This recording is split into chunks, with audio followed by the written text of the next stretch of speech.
So let us do one example that uses just the p-value method. Okay, let us do this example. So in this example, a researcher claims that the average wind speed in a certain city is 8 miles per hour. A sample of 32 days has an average wind speed of 8.2 miles per hour. The standard deviation of the population is 0.6 miles per hour. At alpha equals to 0.05, is there enough evidence to reject the claim? Okay, use p-value method. This is what you want to use, right? So first of all, let us list the given thing, okay? So that 8 miles per hour is the average wind speed of the population, because it doesn't talk about the sample so far, right? So mu equals to 8 miles per hour.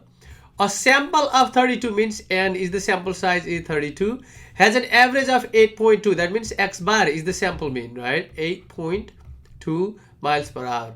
The standard deviation of the population, so sigma is given, that is 0.6 miles per hour, and alpha is given as 0.05. These are the things given. And do you think it is left-tailed or right-tailed or two-tailed test? It is two-tailed because it doesn't say less than or greater than, right? Or more than or less than or at least, at most. Those words are not used. What it says is, it is given 8 miles per hour and the sample says the 8.2 miles per hour, right? But since it does not say less than, greater than and anything, so it is, so the null hypothesis is mu equals to 8. The alternative hypothesis should be mu is not equals to 8. Okay, so this is what it looks like. So H0 is mu equals to 8 and H1 is mu not equals to 8. Okay, next thing is you find the test statistic. So T or G, okay, is x bar minus mu over sigma over root under n. Okay, so what is x bar? X bar is 8.2 minus 8 divided by 0.6 under the root divided by under the root. What was n? N is 32. So we use calculator for this. What do we get? Let us plot that in the calculator. Let us enter that thing in the calculator.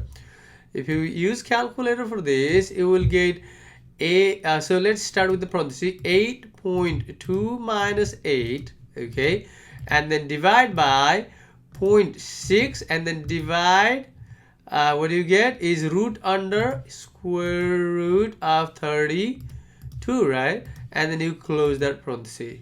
So what do you get? You get 1.8856. So you'll get 1.8856. We are using the p-value method, so we'll be finding the p-value here, right? So how do I find the p-value? So alpha is 0.05 and two-tailed, okay? So to find out the p-value here, where is the test statistic? So this is the normal distribution, right? And there is a 0 in the middle in the normal distribution, standard normal curve. So we got T is 1.8865. So 1.8865 maybe somewhere here, right?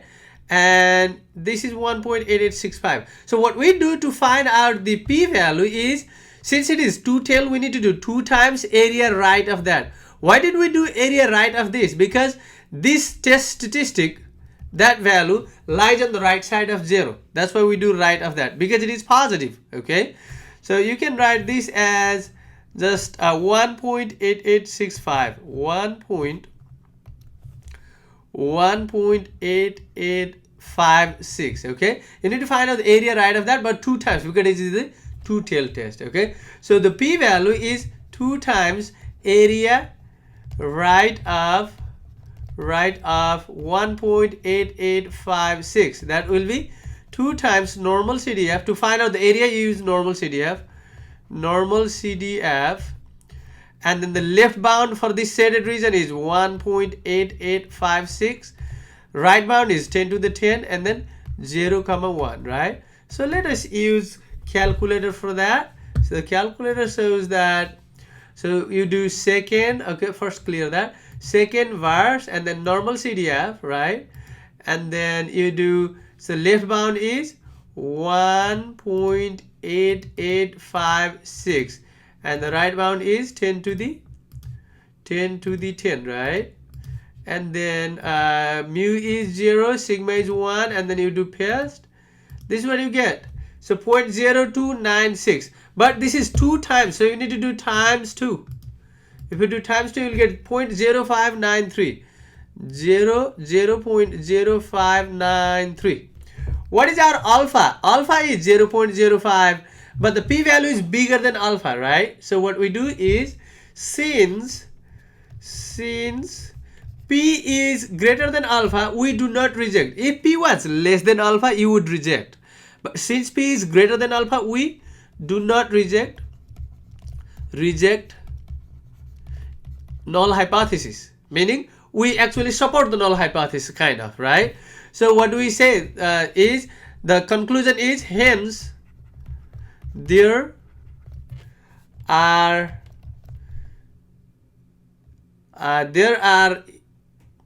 enough evidence,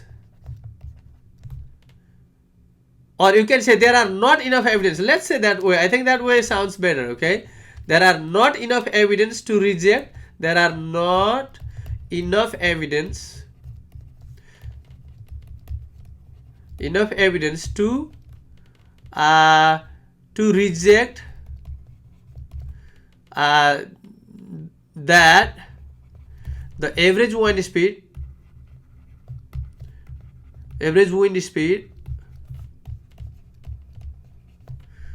is 8 miles per hour. So you can say this is a claim. Let's see, to me it sounds like this is the claim. Yeah, see, this is the claim, right? So basically this one is the claim. Let me write down claim that. This is the claim, because the researcher is claiming that equals to 8. So you are testing against that claim, meaning you want to say that this claim is false. So that's what you are trying to test. But our statistical method shows that no, that claim sounds like that is right claim, okay? So to reject the claim, you should write like, it is better if you write to reject and then here the claim, because claim was the null hypothesis. As I mentioned earlier, so usually the alternative hypothesis will be the claim, but sometimes null hypothesis can be claim as well. Let us do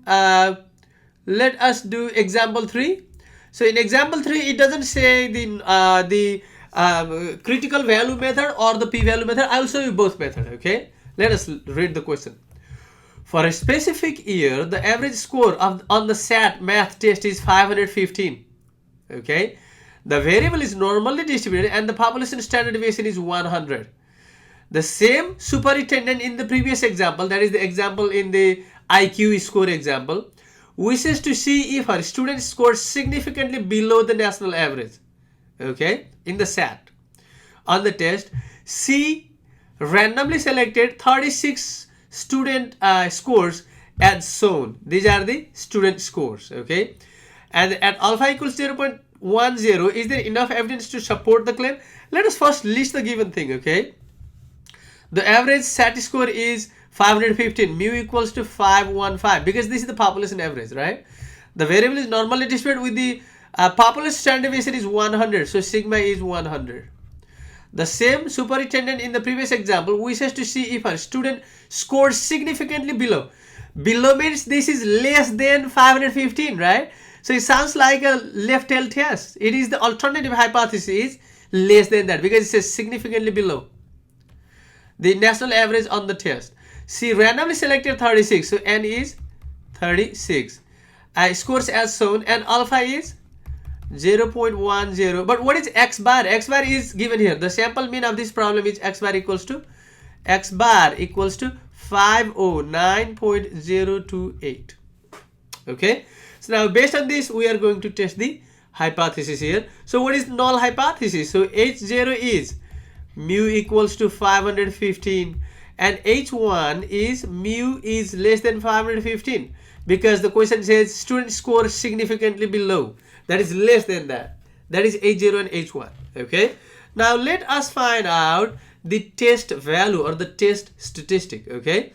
So the T, or we denote by G, equals to x bar minus mu over sigma over root n. Okay. That is 500 9.028 minus 515 divided by sigma is 100 over root under 36. That's what you get, right? Now let us use calculator to find out what value will that be. So that is 500 9.026 minus 515 is how much? We got negative 5.794, right? Now we divide that by 100 over, what is root under 36? That is 6, right? Let me do that. You get negative 0.3584. That is negative 0.3584. Well, it asks the p-value method, not both method. It asks the p-value. I mean, we can do both method, okay? But this is actually asking the p-value method. So let us find out the p-value. So what is alpha? So alpha is 0.10, and then it is left-tailed, right? Because it has less than, so it is left-tailed. Left-tailed. So what does that mean? That means we'll find out the area left of the test value. Where is the test value here? So the test value is basically somewhere. So negative 0.3584 will be somewhere here, right? Negative 0.3584. And you are trying to find out the area left of that. To find out the p-value, in the left-tail test, p-value is the area left of the test value, right? Because that's what it says. Look at here. For the left-tail test, for the, let me go back and then see here. See, for the left-tail test, the area left of the test value is the p. P-value means area left of the test value. Let's go back. You will see here this problem. So how do I find out the p-value here? So p is area left of negative 0.3584. That will be normal CDF negative 10 to the 10, because it has the left bound for this shaded region is negative 10 to the 10, negative 0.3584, and then 0 and then 1, right? Now go to the calculator and then you will see that second verse, okay, and then normal CDF, because we are finding the area. The left is negative 10 to the 10, right? Right bound is negative 0.3584. And then go to 0 and then 1 are the mean and standard deviation. Now the paste. So that is, oops, what is the error there? Let me go back again. Let me go back again and go to second verse and then normal CDF. Negative 10 to the 10 and then negative, oh, I wrote negative sign there. It should be that negative. Negative 0.3584. Okay. That will give you the value as negative, so 0.3600. Okay. That's what the p-value is. 0.3600. Is the p-value greater than alpha or less than alpha? Greater than alpha, right? P is greater than alpha. Since p is greater than alpha, then we do not reject again. Do not reject 80, right? So what is the conclusion then? Let me go to the question and then see. So this is the average SAT score, right? Okay. So the same superintendent in the previous example wishes to see. It sounds like it sounds like this is the claim, right? Because it doesn't say anything about the claim on the null hypothesis. If it says claim is the null hypothesis, then that will be claim. Otherwise, that is the claim. Otherwise, the alternative hypothesis is the claim. So how do we write that? Is hence there are not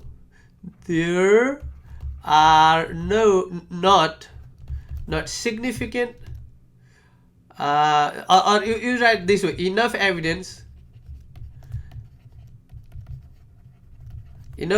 to support the claim that the average SAT score is less than the national average, right? 515. This is how you write the conclusion. Okay.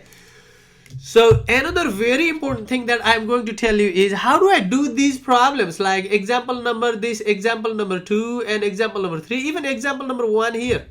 How do I do this problem? How do I do these problems? By using the calculator. Again, as I mentioned, calculator uses the p-value method. Okay, that's what the calculator uses. So calculator give you the p-value. Okay, let us do this. So on this the wind speed problem, how do I do that? Is go to the stat to test the hypothesis using calculator. You go to stat and then go to test. Number 1 is the G test. Because the hypothesis test for the mean when population standard deviation is given is called G test. Go to G test and hit enter. We have the statistic. We don't want to enter the data. We want to enter these values. Okay, and hit enter. So what is mu? Mu 0 is basically 80. Mu is 8, right? Let's write down 8 there. And what is sigma? Sigma is 0.6. 0.6 is the sigma. And then what is x bar is 8.2. 8.2. And what is n? N is 32. N is 32. Is this left tail, right tail, or two tail? It is two tail test, right? It is two tail, not equals to. So you pick mu not equals to mu 0 and then go to calculate and hit enter. You see that what is the p-value? 0.059. You see that? What was our p-value? 0.0593. Right? That's what the p-value is. So also, what is the test statistic? You see that test statistic T or Z, test statistic 1.8856. So it supplies you the test statistics and the p-value. Okay. Now, is this p-value less than alpha or greater than alpha? Our alpha was 0.05, right? Our alpha was 0.05. So since this p-value is greater than alpha, so we do not reject the null hypothesis. This is how we do it. Okay. So I want to do one more example using the p-value method. That is the example we just did. That is for the SAT score. Okay. So let us apply these things, supply these things in our calculator. Again, stat and go to the test, and this is G test. When sigma is known, we use G test. Okay, not G interval. If you are asked to find out the interval, then we would use G interval. But this is a test, hypothesis test. So we do G test. Hit enter. Now the data is there, right? What is mu? Mu 0 is 515 because that is 80 basically, the value in the 80. Sigma is 100. Okay. What is x bar? Is 509.028. 509.028. Okay. What is n? N is 36. 36. What is x bar? Oh, x bar we entered that already. Now, is this left tail or right tail or two tail? Let's go. It is left tail, right? Because it has less than. So you go to the second one. Pick that left tail thing. Hit enter. And then go down and then calculate. Okay. If you calculate, you will get, look at that. G value is the test statistic. G or T is negative 0.3584. 0.3583 or 84. They are close, right? And what is the p-value? P-value is 0.3600. You see that the p-value is 0.3600. See, the p-value is greater than alpha because alpha is, what is our alpha? Alpha is 0.10. Since this is greater than that, so we do not reject the null hypothesis. Okay, and hence we write the conclusion that way. We support the null hypothesis, or the do not support the, there are enough evidence or there are not enough evidence to support the claim. Okay, this is how we do it. Okay, all right, this is the end of the hypothesis test for the population mean when population standard deviation sigma is given. All right, thank you guys.